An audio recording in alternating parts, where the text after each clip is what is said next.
Morning, everybody. As you're finding your seats, please join us in hymn number 131, Love Will Guide Us.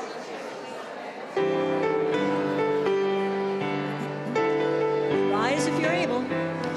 Love will guide us, peace has tried us, hope inside us will lead the way on the road from grief to giving. Love will guide us through the hot night.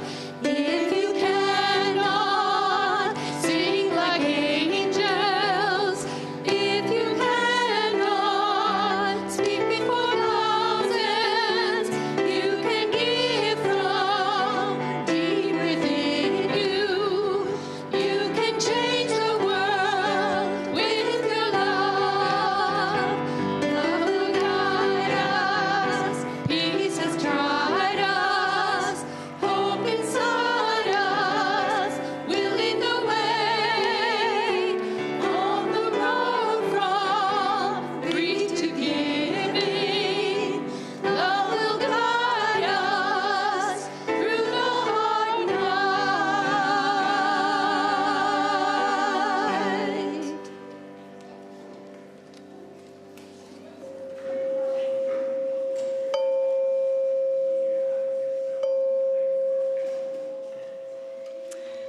Good morning. Welcome to Valley Unitarian Universalist Congregation. My name is Amanda Schneider, she, her, and I will be your worship associate this morning. In honor of International Women's Day and Women's History Month, our settled minister, Reverend Sarah Oglesby Dunnigan, and I will be reflecting on the famous and everyday sheroes that have made our world a better place, have challenged our understandings, increased our knowledge, have tended our wounds, and brought creative new ways of seeing the world to each other. I know I am fortunate to have many inspiring and impactful women in my life. I invite you to take a moment to think about one who has special meaning to you. I'll give you a moment. Bring that person into your mind. And maybe, if it feels right, invite her memory or energy into our space today. I welcome all of these women who impact us in our world this morning, and welcome again to each of you. If you're visiting us today, we want to extend an extra warm welcome. We're so glad you're here with us. If you feel comfortable and without any pressure, please stand briefly so we can acknowledge you and greet you more fully after the service.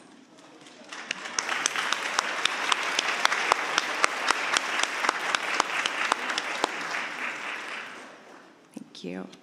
And we also have people joining us live on YouTube. Although we can't see them, they can see us. So let's give them a moment to wave hello. Good morning.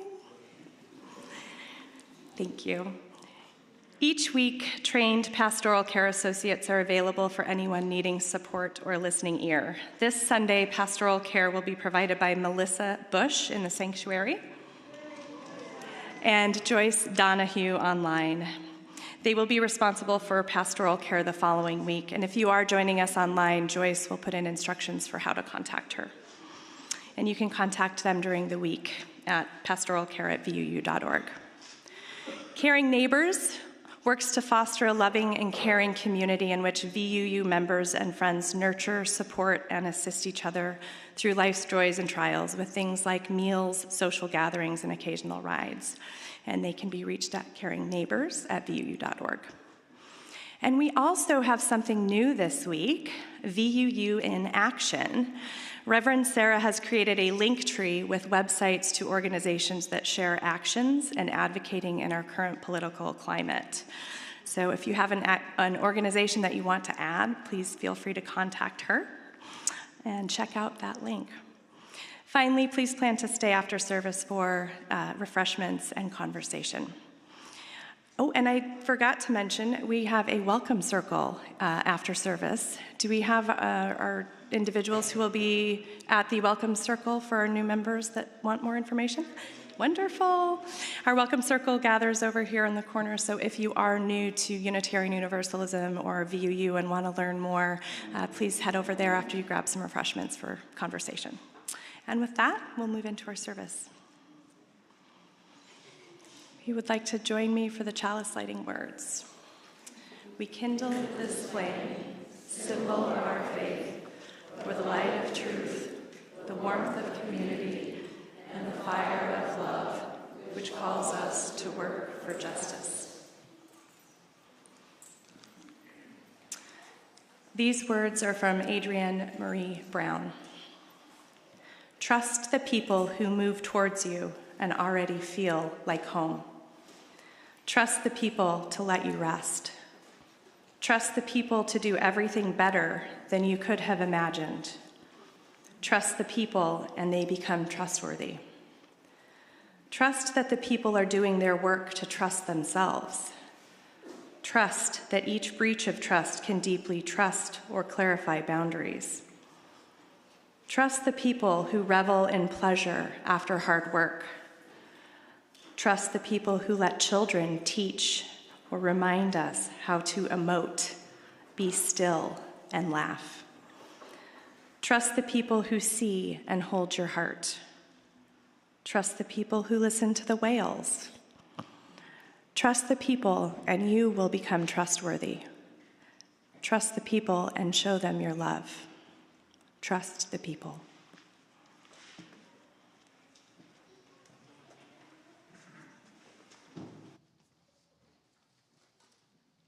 I asked for 1 second before we started singing because I want to introduce us. I'm Beth Wyman. This is Lisa Benign. And this is Lil Thompson, who said, "Can I come help song lead?" And it's, sure, come song lead. And I feel so welcomed. 10:26. If every woman, please rise in body or spirit.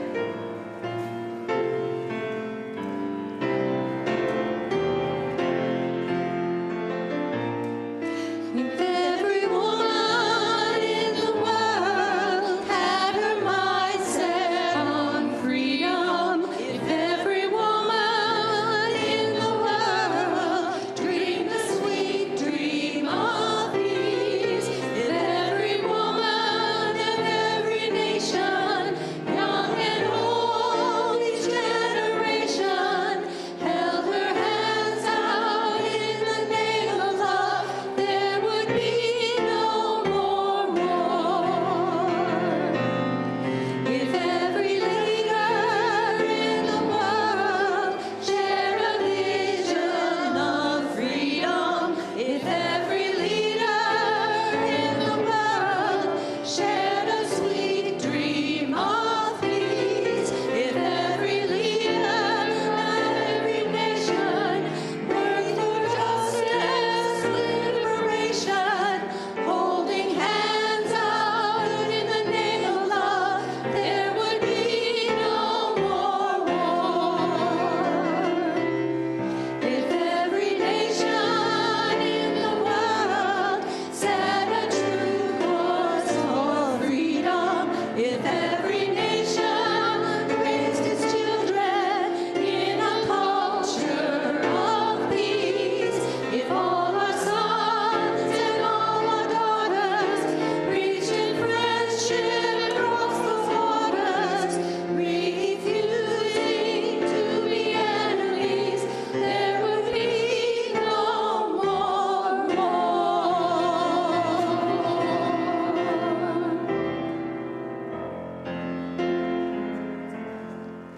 Thank you. Please be seated.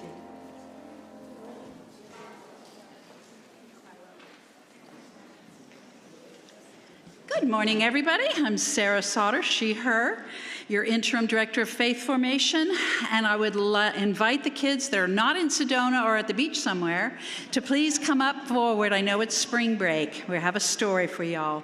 I also like to thank our newest praise dancer who's been doing some praise dancing during the songs. Appreciate that.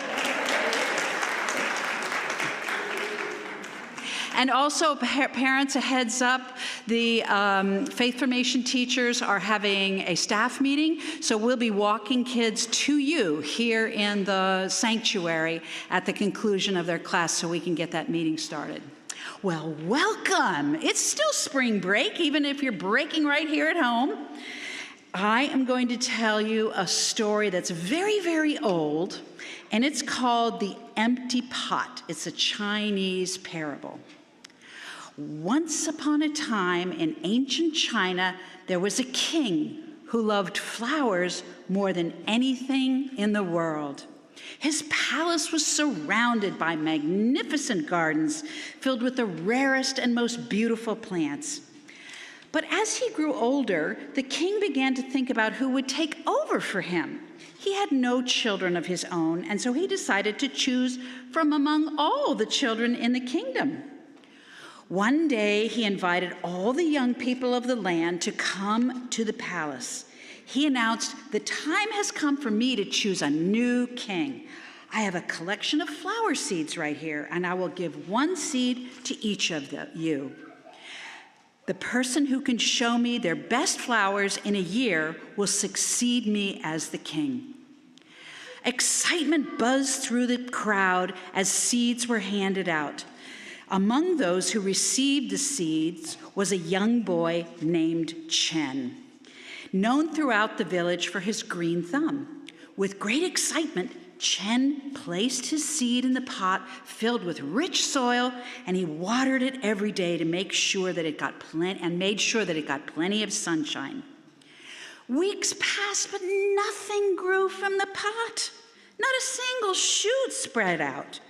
Nothing poked up through the soil. Around the village, Chen heard tales of pots in other people's homes that were overflowing with beautiful and vibrant flowers. Embarrassed, he tried changing the soil, changing the light and the water, but nothing ever helped.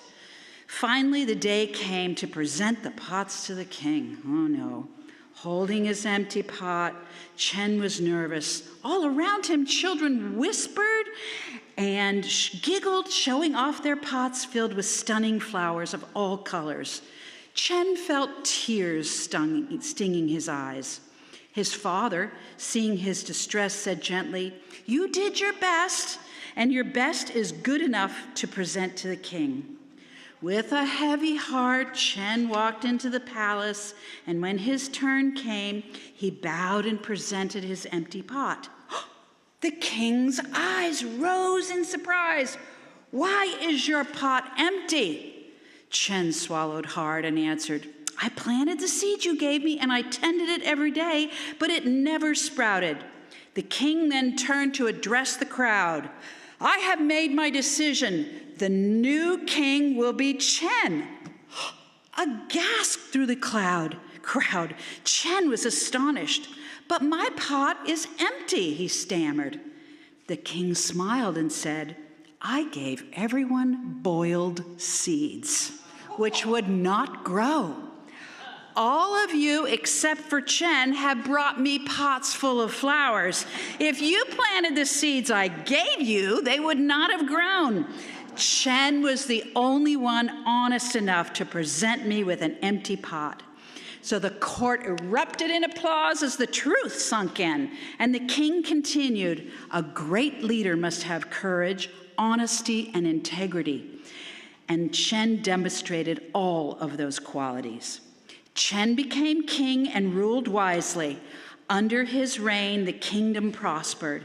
He always kept the empty pot on his desk, reminding him and his advisors that honesty, got there, and integrity should be at the heart of all these actions. So may we especially hold on to this lesson as we head off to our RE spaces. Don't forget your lights.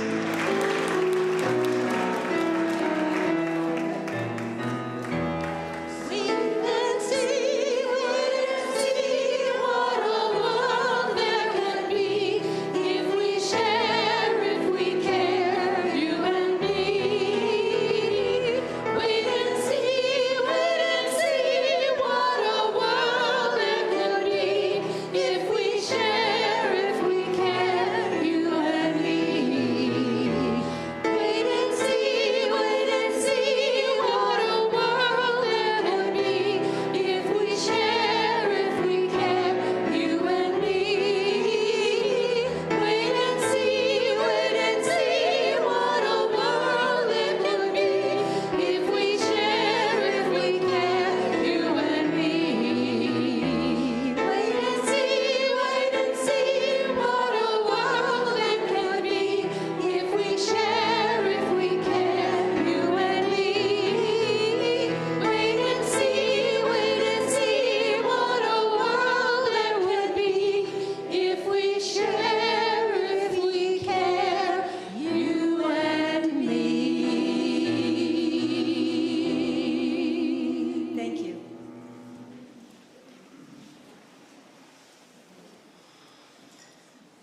Welcome to a time of centering.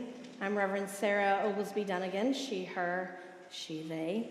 And we have a little reading to share with you as we invite you into this time of a little bit quieter now that many of our children have left the room, although some of them may still be with us and bring their lively voices. In a moment, we'll invite you to engage in rituals as well. And if you're new, just know that there are places you can light a candle. We have a fountain that you can add a drop of water to or a stone. And we have stones that you can hold in your hand and take back later or place in the dirt over there, whatever feels like a ritual that's meaningful to you. Some of us like to just sit still and breathe in and notice who's next to us. So whatever ritual is calling to your spirit today, we invite you to that in a moment. Reverend Kathleen McTeague says in Sabbath Home, "Here in the refuge of this Sabbath home, we turn our busy minds towards silence and our full hearts toward one another. We move together through the mysteries, the bright surprise of birth and the shadowed questions of death. In our slow walk between the two, we will be wounded and we will be showered with grace. Amazing, unending. Even in our sorrows, we feel our lives cradled in holiness we cannot comprehend. And though we each walk within a vast loneliness, the promise we offer here is that we do not walk alone. This is a holy place in which we gather, the light of the earth brought in and held, touched then by our answering light. The flame on a chalice, the flicker of a candle, the lamps of our open faces brought near. In this place of silence and celebration, solemnity and music, we make a sanctuary and name our home. Into this home, we bring our hunger for awakening. We bring our compassionate hearts and will towards justice into this home. We bring our courage to walk on after hard lessons. And into this home, we bring our joy and gratitude for ordinary blessings. By our gathering, we bless this place, and in its shelter, we know ourselves blessed. Amen. Blessed be. And may you enjoy whatever ritual your heart calls to you as we sing some words together.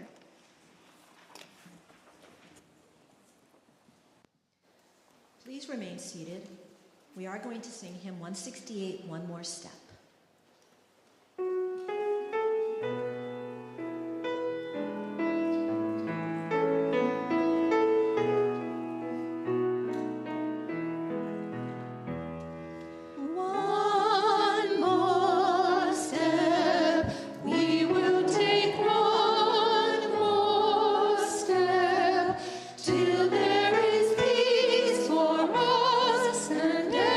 Everyone will take one.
So I have this personal goal. I am going to one day make it through a reflection without getting choked up.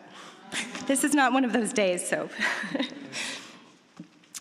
I was born in 1976, a child of the 80s, ignorant and unaware of how recently women had secured fundamental rights.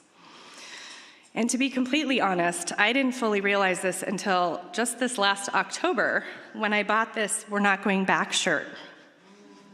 Yes, I brought another t-shirt today.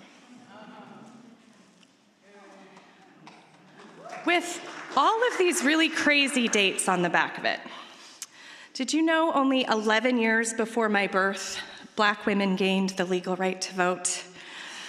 7 years prior, women were awarded the right to initiate divorce. It was only in 1972 that women could get birth control without the permission of a man. And only 2 years before my birth, women were allowed to finally get a credit card and even buy a home without a man. Now, I'm sure these facts were in my history textbooks, but somehow I never fully absorbed them. How could I have grown up so disconnected from their impact? I think part of the reason was that in my middle-class white childhood, I grew up feeling like women could do anything. My mom was my first example of this truth. She could do anything.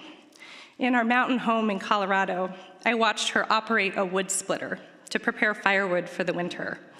I watched her up on ladders, hammering 2x4s into place, and at the saw, cutting wood siding when she added a huge addition onto our house. And she even changed the oil in our cars. And while she did all of that, she cooked nourishing meals, kept our house clean, and cared for the neighborhood kids, creating a childhood for me that felt limitless. Because of her, I believed I could do anything. Now, belief is not the same as awareness. I grew up disconnected from the fight that paved the way for the freedoms I took for granted. I did not appreciate the generations of women who fought tirelessly so I could step into a world that felt open to me. That awareness finally came back in 2022 when I joined a Zoom call with the Arizona chapter of the National Council for Jewish Women.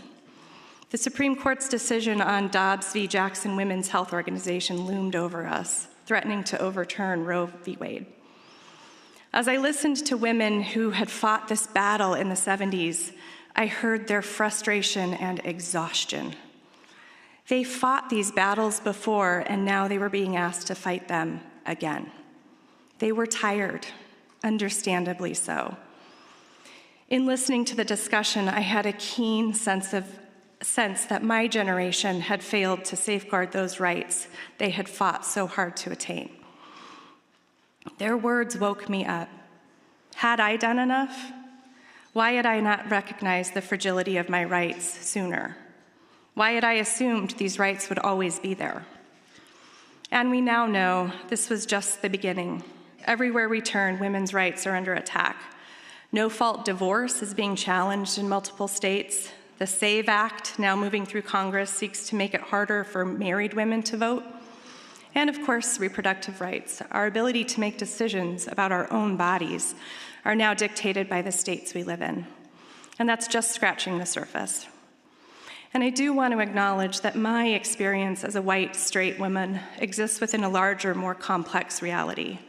Women of color, LGBTQ+ individuals, and other marginalized communities have faced even greater barriers, often fighting for equality on multiple fronts, long before mainstream movements fully recognize their struggles. It's hard to feel hopeful in this moment. I would love to offer a message of optimism today, but if I'm honest, I have never felt more afraid, more aware of how precarious our rights truly are. And yet, I have a choice. I can give up, or I can continue to fight. I am aware of and acknowledge with deep gratitude the strong and courageous foundation of women who came before me, for giving me the inspiration and vision for what is possible. And I choose to hold on to that vision. I look back to my mom, the first woman who showed me what strength looks like. I look back to Ruth Bader Ginsburg, who said, "I ask no favor for my sex. All I ask of our brethren is that they take their feet off our necks." And I look to the present, to the strong women who continue to do this work. Women like Sevilla Tamarkin, who fought for our rights in the 60s and 70s and who continues to fight for our rights now. I had the honor to meet Sevilla through my work with my nonprofit. I was astounded by what she has accomplished over her lifetime. If I read you her full bio, we would be here for a while. So a very short list. Sevilla is an award-winning investigative journalist, documentary filmmaker of Birthright, a war story, and former television news executive. She is currently the president of the Arizona section of the National Council for Jewish Women, which is a nationwide progressive advocacy organization that influences policy at the state and federal level. She's a nationally recognized speaker and authority on the collateral damage from war against reproductive rights and reproductive justice. She has testified in front of lawmakers in an effort to block restrictive reproductive health care legislation and coordinated legislative strategy with the Arizona Reproductive Rights Coalition. And it was Sevilla's Zoom call that I was on in 2022. Last week, I had the opportunity to talk with her, and our conversation left me moved and reinvigorated. I want to share some of the more poignant parts of our conversation. She said, "Everything my generation fought for is eroding because it wasn't consistently monitored. It was taken for granted." She also said, "We paved the way thinking we were creating a revolution. Little did we ever anticipate that it would crumble." Like all of us, she was devastated and felt deflated in November, but she said, "You have to pause, but you cannot give up. It takes consistency. It's hard to go all the way down the ladder and start at the first rung. But I decided that is what I have to do. We have to regroup. There is never a time to sit on the sidelines. We cannot retreat. We have to strategize, figure out messaging, and find ways to reach the people who were misled and misguided. It's all about strategy. It's not about giving up." Sevilla's words are certainly a call to action for me, especially at a time where it feels like everywhere I turn, there is chaos happening in our country. I'm reminded the fight for justice is never truly over. It requires vigilance, strategy, and the willingness to begin again when necessary. No matter how overwhelming our world feels right now, we cannot give up. So, in honor of International Women's Day, thank you, Mom, for giving me the fierce independence of knowing I can do anything. Thank you to the countless women who fought for equality and civil rights through our history. Thank you to Sevilla Tamarkin for being a guiding light and example of a selfless and determined activist who never gives up. And thank you to all the strong women in my life who inspire me and stand beside me, many of whom are in this sanctuary. The girls of today's generation are watching us. What will we teach them? That progress is something that can be undone, or that we fought back and won, that we refused to let our rights slip away. Let's teach them that we stayed committed, engaged, and unwavering in our fight for equality and civil rights. That's right. Amen.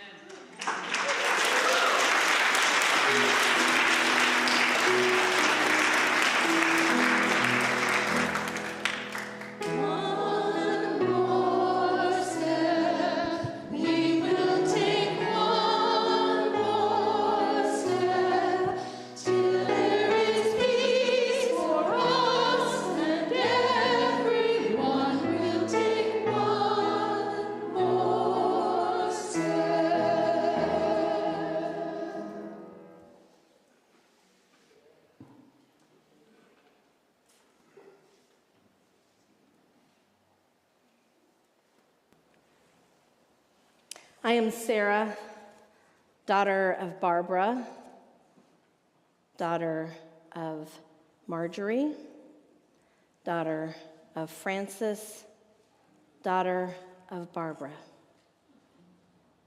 I am also Sarah, mother of Allie, and soul. This poem from Marge Piercy, for strong women. A strong woman is a woman who is straining. A strong woman is a woman standing on tiptoe and lifting a barbell while trying to sing Boris Godunov. A strong woman is a woman at work cleaning out the cesspool of the ages, and while she shovels, she talks about how she doesn't mind crying. It opens up the ducts of the eyes, and throwing up develops the stomach muscles. And she goes on shoveling with tears in her nose. A strong woman is a woman in whose head a voice is repeating, "I told you so." Ugly, bad girl, bitch, nag, shrill, witch, ballbuster, nobody will ever love you back. Why aren't you feminine? Why aren't you soft? Why aren't you quiet? Why aren't you dead? A strong woman is a woman determined to do something others are determined not be done. She is pushing up on the bottom of a lead coffin lid. She is trying to raise a manhole cover with her head. She is trying to butt her way through a steel wall. Her head hurts. People are waiting for the hole to be made, and they say, "Hurry, you're so strong." A strong woman is a woman bleeding inside. A strong woman is a woman making herself strong every morning while her teeth loosen and her back throbs. Every baby a tooth, midwives used to say, and now every battle a scar. A strong woman is a mass of scar tissues that aches when it rains, and wounds that bleed when you bump them, and memories that get up in the night and pace in boots to and fro. A strong woman is a woman who craves love like oxygen, or she turns blue, choking. A strong woman is a woman who loves strongly and weeps strongly and is strongly terrified and has strong needs. A strong woman is strong in words, in action, in connection, in feeling. She is not strong as a stone, but as a wolf suckling her young. Strength is not in her, but she enacts it as the wind fills a sail. What comforts her is others loving her equally for the strength and for the weakness from which it issues. Lightning from a cloud. Lightning stuns. In rain, the clouds disperse and only water of connection remains flowing through us. Strong is what we make each other. And until we are strong together, a strong woman is a woman strongly afraid.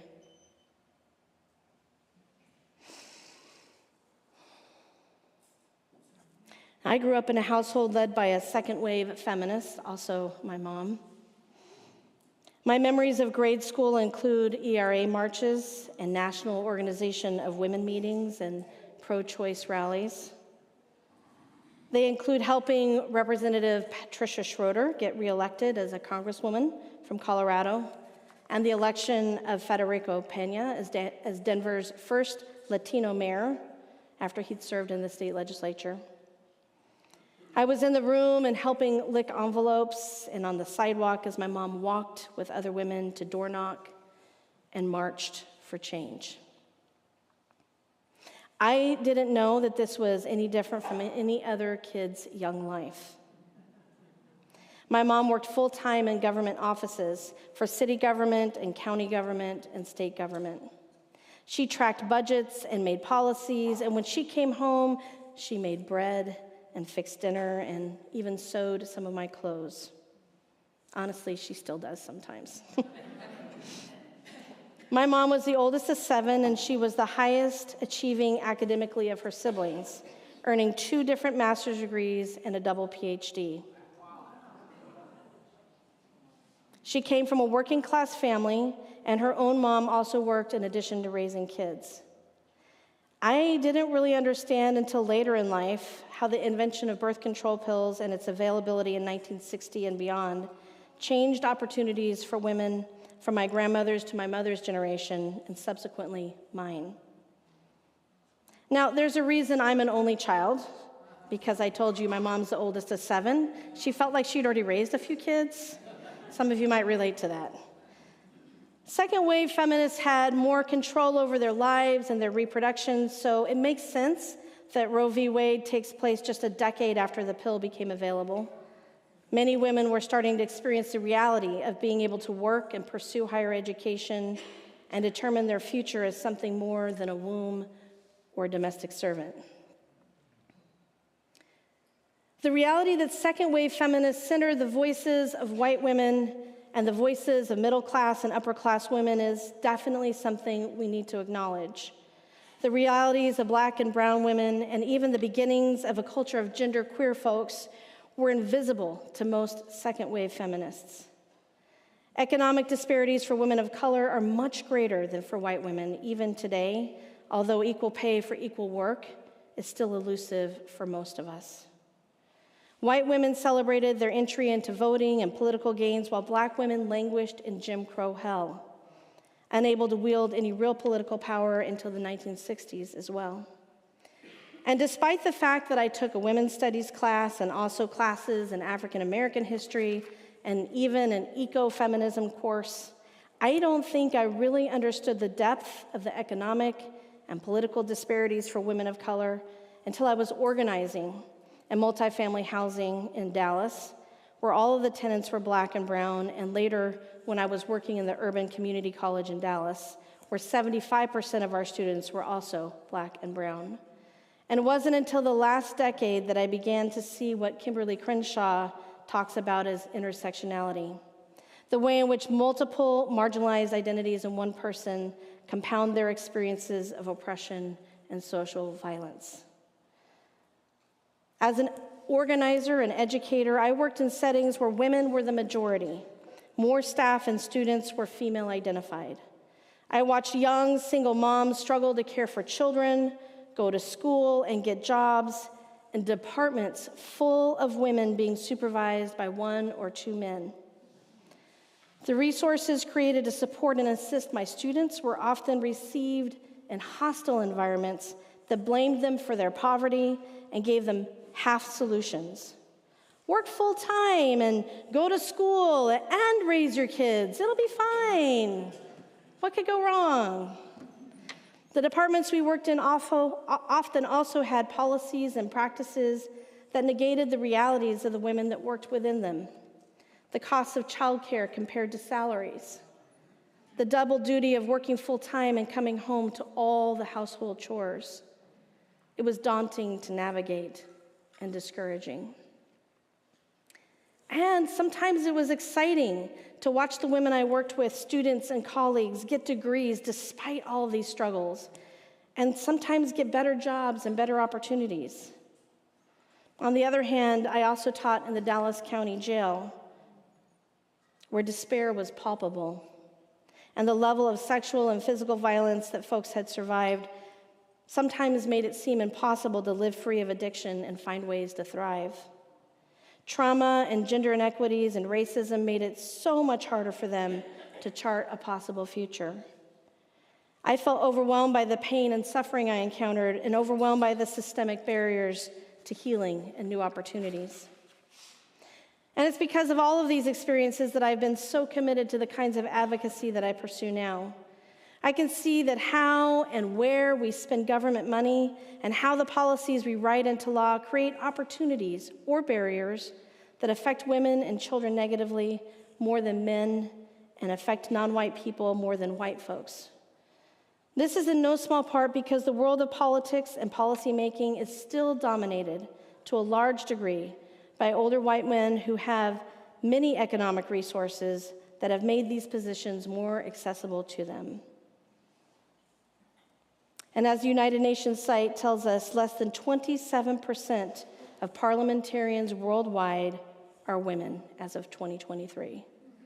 It went up like 2% from 2020 to 2023.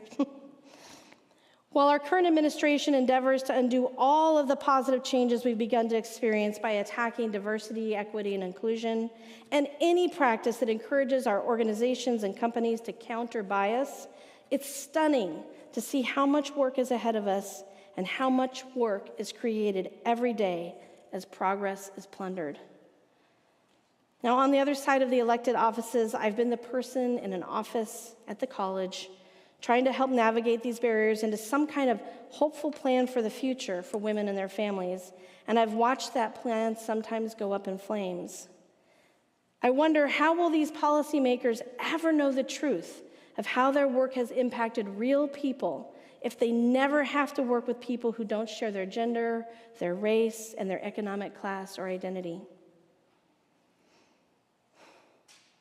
I've been moved by poets like Gwendolyn Brooks and Nikki Giovanni and Louise Erdrich, by writers like Bell Hooks and Toni Morrison and Zora Neale Hurston and Bharati Mukherjee and Isabel Allende, all of whom brought to me perspectives that I would not have understood, experiences and cultures, timelines that just wouldn't have been familiar to me otherwise. They taught me about the world that I live in. I've been moved by political leaders like Secretary of State Madeleine Albright and Michelle Obama, and current leaders like Alexandria Ocasio-Cortez and Stacey Abrams. They've helped me to see a world beyond the world of white women and feminism defined by white women, and a world even beyond the United States. Writer Krista Tippett observes that this daunting and wondrous century, which we are a quarter of a way into, is throwing open basic questions the 20th century thought it had answered. Our questions are intimate and civilizational all at once. Definitions of when life begins and when death happens, of the meaning of marriage and family and identity, of our relationship to the natural world, and our relationship to technology, and our relationship through technology. She says that the interesting and challenging thing about this moment is that we know the old forms aren't working, but we can't yet see what the new forms will be. Perhaps this is why some are fighting so hard to take us backwards. Their fear of the idea that the future is female, and fear that practices of violence and control are being dismantled, while practices of accountability and equity demand change. My mother's careers in politics and higher education taught me about city planning and budgeting and being a professional woman, but her personal stories taught me that there would always be men in the background, some of whom were threatened by her activism, men who discounted her analysis or hard work, men who felt comfortable reducing her to a target for sexual harassment or intimidation. My mom very publicly lost a job in Colorado Springs because the male elected official she worked for was threatened by her visible work with the National Organization of Women. And while my professional life has not included the kinds of physical sexual harassment she was subjected to, being grabbed from behind or touched in suggestive ways, I've certainly experienced the diminishments and assumptions from men and sometimes women in workplaces who assumed I didn't have the education to hold the leadership positions I've held or to make the decisions I've made. And I've certainly watched the women I work with and for endure the same.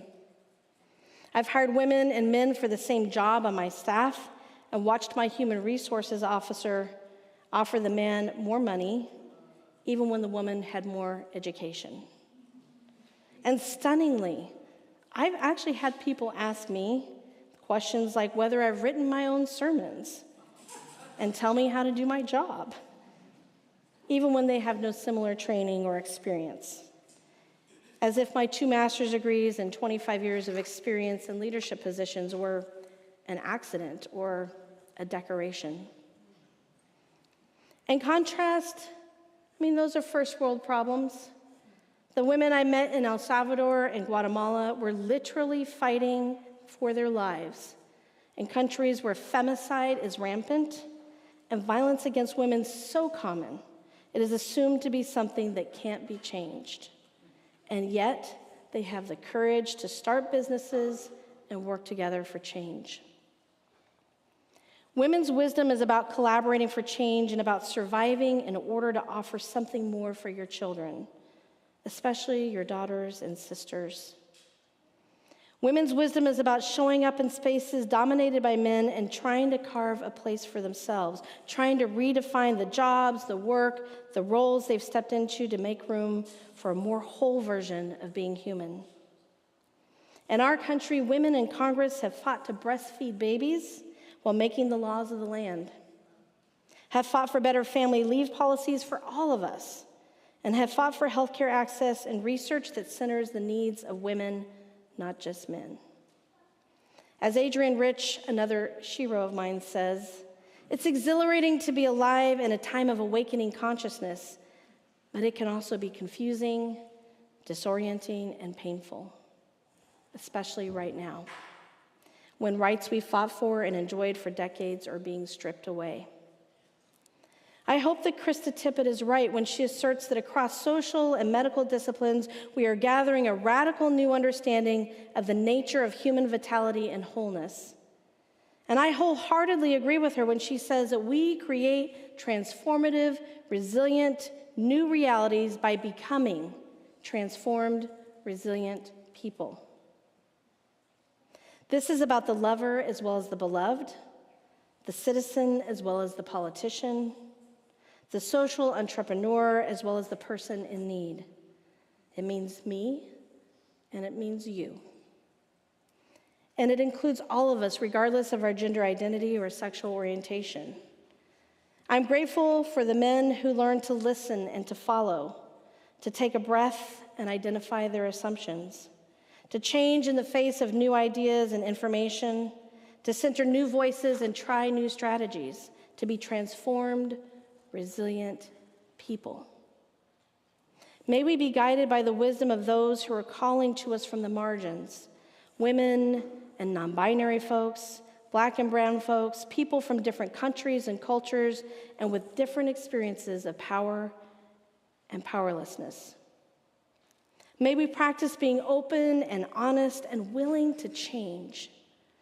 May we show up in this moment that demands our attention and our audacity, our ability to challenge, to speak out, to show up and to fight back.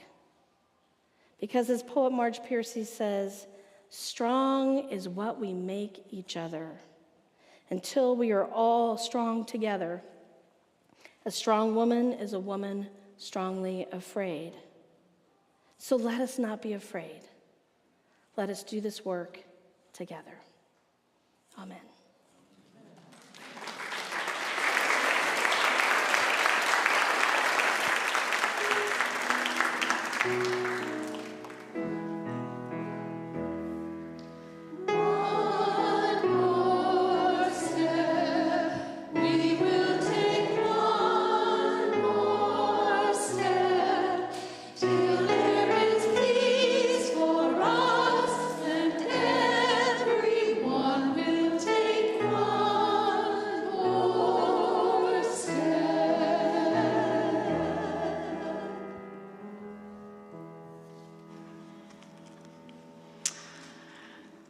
Some words this morning from Rupi Kaur.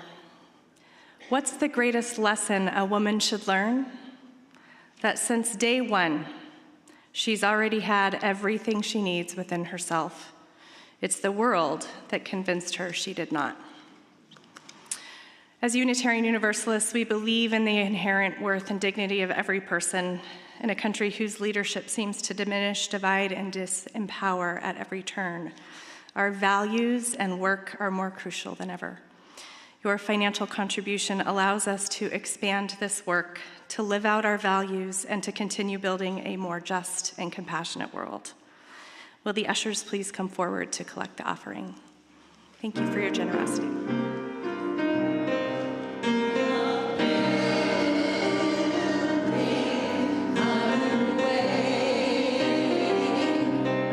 We are building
We close this morning with the words from the great Maya Angelou, "Still I rise." You may write me down in history with your bitter, twisted lies. You may trod me in the very dirt, but still, like dust, I'll rise. Does my sassiness upset you? Why are you beset with gloom? 'Cause I walk like I've got oil wells pumping in my living room. Just like moons and like suns, with the certainty of tides, just like hopes springing high, still I'll rise.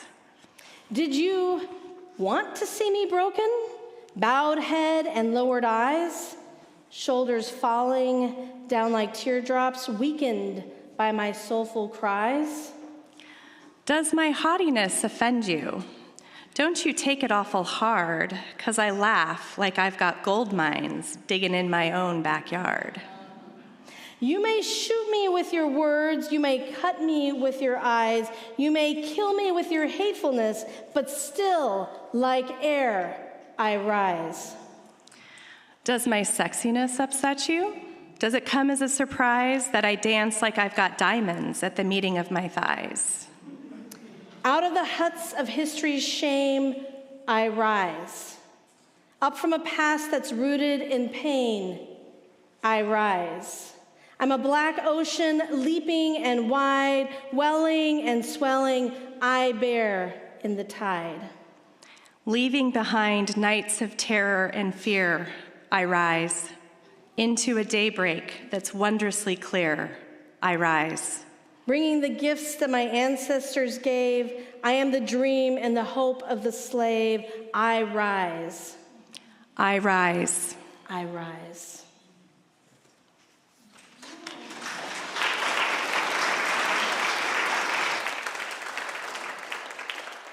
Please stand and body your spirit for 10:14, answering the call of love.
Before we extinguish the chalice, I have a brief request to make. We're going to have the newly put together Chandler Interfaith group lunching in this space on Wednesday morning, very early. If you'd like to join us, I'd love to have some company hosting. But today you can help me by helping stack the chairs so that we can set up tables and chairs for the breakfast. So if you have a chance to do that, we'd love it. If you're going to do it, remember, put the ones with the wheel on the bottom so that you can wheel around the mini chairs and not have to push something heavy. Anyway, let's extinguish the chalice together with these words. Though we extinguish the chalice, our connection to each other and this community remains.